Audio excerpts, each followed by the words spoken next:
first job after graduating was at a campus volunteer services office, the Center for Service and Leadership, and I accompanied a group of college students on a service learning trip to Nicaragua for 19 days. You wanted to share about this kind of trip because you thought that a lot of our community would love it, right? Yeah. You don't have to be a college student to go on a service learning trip, and it's different from voluntourism or a mission trip. So can you talk to us about what that service learning trip was like? The organization that hosted us in Nicaragua was called Witness for Peace, and they called their trips delegations. So some of the things we did was visit a fair trade factory that was making North Face jackets.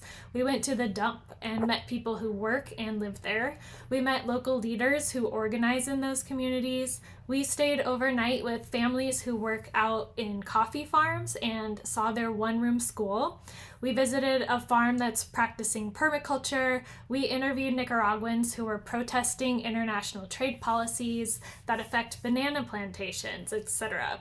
And we did get our hands dirty with some volunteer projects, but the trip was much more about immersing ourselves so we could better understand the context of the place and how our country's policies affect Nicaragua. I have never learned so much so deeply in 3 weeks. And then the purpose of the trip doesn't stop there, right? Because they taught you ways to advocate for countries like Nicaragua and be more conscious global citizens. Yeah.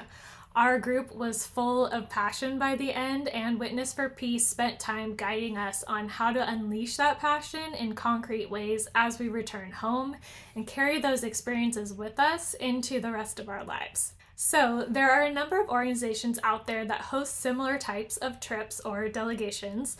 Witness for Peace is now called Solidarity Collective.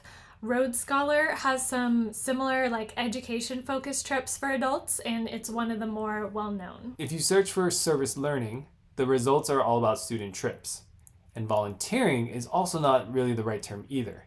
So we recommend doing a web search for adult educational trip, along with the destination you're interested in, to find these kinds of opportunities.